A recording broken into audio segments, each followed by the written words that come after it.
I'm currently here in beautiful sunny Southern California in a $2,000 a night suite, and I am going to share with you everything you need to know about land flipping to help you profit consistent 20, 30, 50, and $100,000 plus profit months. If you don't know who I am, my name is Olufemi. I have bought and sold well over 8 figures worth of land, and in the process profited multiple 7 figures flipping land. And I've helped people make multiple 6 figures in profit flipping land, and I've also helped people crack 7 figures flipping land as well. So I'm going to share with you everything that has allowed me to do all of these things, and starting with really the business model itself, because I want to specifically talk about the business model. I have many videos about how to hack your brain to be more successful, but this is going to be very tactical. So, first things first is you have to understand markets, and you have to understand where demand is going to be and where people want to buy. If I'm not in an area where people want to buy, then there's absolutely no reason for me to be in that area to sell anything to anyone. This is a simple supply and demand curve. But here's the thing. Not only do we need to be in areas where people want to buy, we want to be in areas where people also want to spend a lot of money. So I don't want to be in an area where someone wants to spend $30,000 or $20,000. I want to be in areas where people want to spend $300,000, $400,000, $500,000. I want to be in areas where people want to spend $1 million, $2 million, $3 million. If I'm in these areas and I see that there's demand for these specific kinds of properties, then that's the perfect scenario. Then on top of that, I need to make sure that what's actually in demand on these higher priced properties is far more than what is in supply.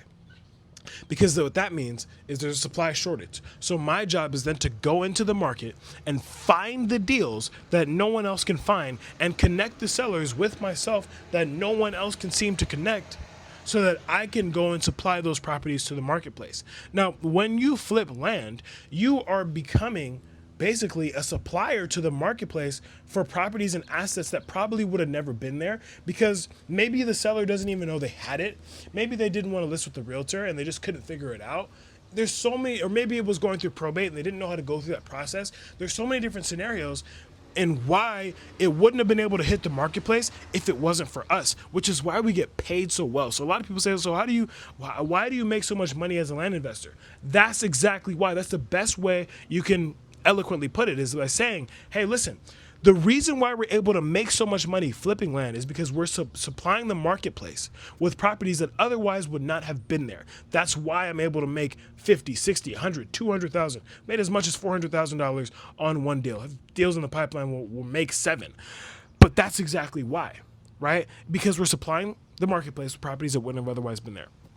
Now, when you take that, you say, okay, now I need to go and select markets and where I can sell property for $300,000, $400,000, $500,000. I'm going to be getting those properties for anywhere from 50 to 60% of market value. So I want to be getting these properties that I'm selling at $300,000. I want to ideally be getting them for 150, 160. Depending on the strategy, you can go up to a 220, a 230, and exit at 300. But that's ideally where we want to be. Right? So it's very high level arbitrage, and we're doing that on a consistent basis. So that is market selection. And where are you going to find markets like this? In very heavy recreational areas, hunting heavy areas. And when you are buying and selling hunting land, it's a lot easier to deal with because there are not as many bylaws, right? And there's a lot of demand for hunting land depending on where you go. Now, next is marketing. You need to be able to appeal to these people in these markets, right? So you have to be able to master the ability to market your company and market yourself as someone who is well capitalized and highly professional and someone that they're going to want to work with. Now, if you send a letter, I mean, man, I've seen some very, very abysmal marketing pieces. I've seen some very abysmal marketing openers. I mean, whether it be a cold call, a text, I mean, just ridiculous. So many people are not getting deals because they don't care how they're perceived. You don't care about how you're perceived, and so therefore, because you don't care, they don't care about doing business with you. You really need to care about how you're perceived. Even like on your address, from 2021 on, we had a professional office. So if you looked up our address, you would see an actual office building. You wouldn't see some run-of-the-mill rinky-dink area. you would see an actual office building. This is how we've run the business. So perception matters very much. So when a seller goes to look you up and they look at your branding, they look at your company branding, they need to see that who you are and what you're doing is legitimate. So they want to work with you, right? So marketing is very important. That's just on perception. Now, on top of perception and how they see you, it's also messaging. What are you saying to them? A lot of the messaging I see speaks to how a seller might be able to solve your problem, and it doesn't speak to how you can solve the seller's problem. And it doesn't speak to the common problems that sellers tend to have. If you're not speaking to the common problems that sellers tend to have, they don't know why you're sending them a letter. They don't know why you're calling them. They don't know why you're texting them. They don't know why your ad is showing up on their feed. They have no idea. And every piece of marketing, now we do Facebook ads, we do direct mail, we do cold calling, and I've done texting at a very high level. So I've tried pretty much every marketing channel that there is out there. We are extremely problem aware in all of our marketing channels. Now I know what you're going to ask me. Okay, well, you do all these marketing channels, so what am I supposed to do? Okay, well, I've always started with direct mail. Direct mail has made me the most money by far. Now, I do think Facebook ads may catch up to that eventually, but direct mail has made me the most money over the last 5 years because it's also what I've done the most and I've mastered that the best. Now, it's direct mail and it's coupled by cold calling, right? Because when you start out, if you're sending out 5, 10,000 mailers a month, now this is good, but for some people, it doesn't come in as fast as they want it to. So whenever people are like, well, I just want more action, okay, start cold calling, right? There's also ways to be very niche specific and really master your mailer and send out less mail and get more leads, and not more leads, but get more quality leads. But it's still going to take time. So you have to understand that direct mail is like a safety deposit box. That's what it is. You're investing $5, $10, $15, $20, but every time you invest $20, you should expect $100 back. Every time you invest $100, you should expect $300 back. It's not going to be tomorrow. It might be in 2 or 3 months. But that's how you build up a pipeline. So we do the direct mail and then we couple it with cold calling when we start because we want to make sure that you're able to build up your pipeline faster and you're able to get better, faster, right?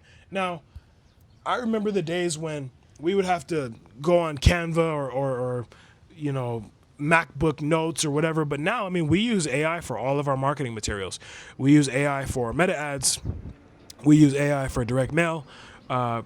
Cold calling scripts. We can download all of our cold calling transcripts and score it for performance of what worked and what didn't work. Take all of our acquisitions call recordings, score it for performance, what worked, what didn't work, what we closed, what we didn't close.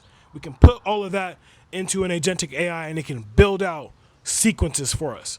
I actually did this internally at my advisory company, Landverse, and I gave this to my clients. And my clients have been closing deals left and right because of, one, our acquisition script, and two, our cold calling script, which is derived of literally every conversation we've ever had. It's conversations they've had, conversations we've had in our land investing company internally, everywhere.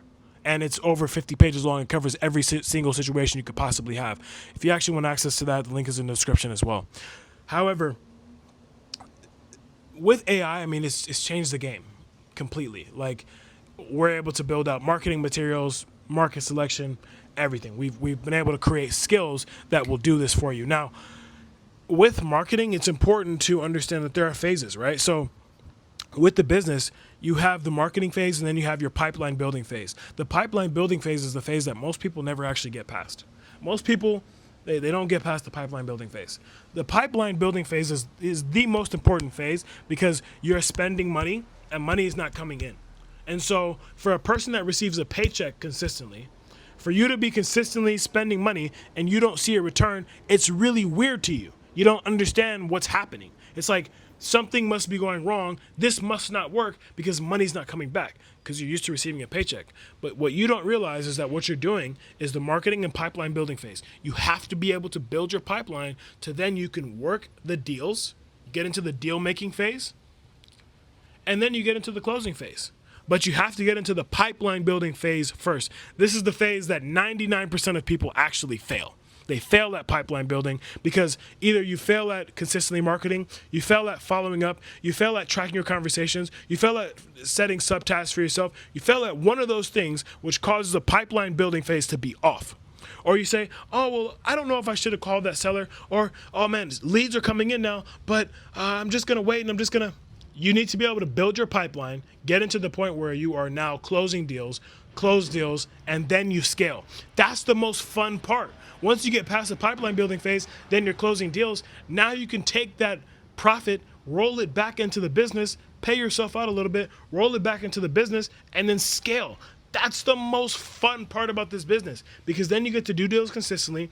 Then you can build systems around what works for you and what your ideal life actually looks like. Listen, this business is about optimizing your life to the best it can possibly be to fit you. So you want to create the cash flow to optimize your life. And like, oh my gosh, there's so many people out there that like want to decide what other people's lives should look like and what they should like.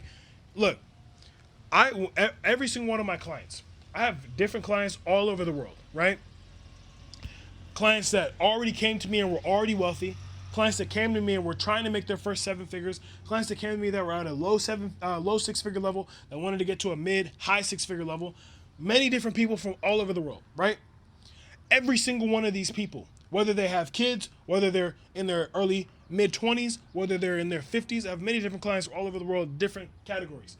I always sit down with them and I say, why are you doing this? And what exactly do you want your life to look like when this is going well for you? What does that extra $500,000 a year do for you? What will the extra $1,000,000 a year do for you? Will it provide you more freedom? Will it provide you more peace? Will it provide you more purpose? What exactly will it provide for you? And what do you want to optimize on? What do you want to be doing? I do this with every single client. It's an exercise we do. Oh man, I never really thought about that. I just thought I should make more money. But what is the purpose in you making more money if you cannot enjoy your life? What's the purpose? Like I said, just to give you a personal example. So we're in Southern California right now. We're in San Diego, and I'm at my favorite resort ever, and I'm staying in a $2,000 a night suite, right? Now, before this, we were downtown. My wife competed in a bodybuilding show. First time. She just had a baby last year. She absolutely crushed it. She placed. We came home with 2 medals. Incredible. And then I was like, you know what? This wasn't planned. That's my point. This wasn't planned. We didn't plan to come and stay here. I was just like, hey, let's stay at the spot we like to stay at. Let's stay there because I love this place. We love this place. This brings me so much peace. But it wasn't planned. We were just gonna go back home. And I was like, why don't we go back home? Let's just stay here. But the point is, you want to have that freedom of choice. It's Monday. We're not leaving. We're gonna stay here for a couple of days. It's Monday. Most people are at work today, but I'm here able to do this. Why? Because I built businesses that allow me to. Because I thought about what I wanted my life to actually look like. So in the land flipping process, you have to be able to say, like, okay, what exactly do I want my life to look like? So when you're in the pipeline building phase, you got to remember that. You have to remember what you wanted your life to look like, so that way when it starts to get difficult for you, you're able to push through it, right? So once we get past that, once we get past the marketing phase, we get into the acquisitions phase. And this is the phase where you start to talk to sellers, right? You start to hear people saying, oh, who are you? Why are you calling me? Don't ever call me again. And it's your job with acquisitions to have follow up like nothing ever before. To have just this absolute relentlessness in following up with people. I cannot emphasize that enough. Follow up is so important. Follow up, follow up, follow up. Do not be passive. You need to be aggressive. And be aggressively calm. Don't be desperate when you talk to them. But you need to be aggressive in acquiring these deals. You need to be tactical in everything that you're doing and speaking to sellers. You have to be. You have to have a script to actually follow. You have to have a process for every seller that comes into your CRM. It can't just be randomized. The seller cannot feel like this is your first rodeo. The seller has to feel like you have an actual process of acquiring deals. And if you do not have this, then this is a huge issue. You have to have this in order to be successful. It's non-negotiable. Now, disposition. Disposition, I just realized, disposition is incredibly important. If you do not have the ability to sell your properties on the market, you will absolutely fail. So you need to be able to say, okay, when I go to sell my property on the market, because I already assess demand, I can now supply this to the marketplace and I know exactly what's going to sell this. So who is my highest and likely who's my who's my highest and likely buyer profile? What do they want? How do I take pictures of this? How do I get pictures taken of this so that it looks in the best light it can possibly look? How? How do I make sure that the description is as good as it can possibly look? How? How do I make sure that this property is painted in the best light so it attracts the highest and likely buyer profile that's going to come after this? That's it. So it's market selection, it's marketing, it's acquisitions, it's disposition, and then it's the relentless force to say, hey, I know what my life wants to look like at the end of this, so I'm going to do this. Now, the most successful people that I see, the people that make these quantum leaps from the pipeline building phase to scaling, these people get help. These people are my clients. These people are the people that you see me posting interviews with. And I will say that these people are just like you. These people came in scared. These people came in worried that maybe it wouldn't work, but with my help, they were able to create $300,000 months. They're able to create $1 million years. They're able to create $500,000 plus in profit. I'm not making income claims here. This is what people are doing. And by no means am I guaranteeing that anyone's going to do this. But I have created a system that works on a repeated basis, and it's worked with people from all over the world now, all different ages, all different backgrounds, all different lifestyles. It works. It works extremely well.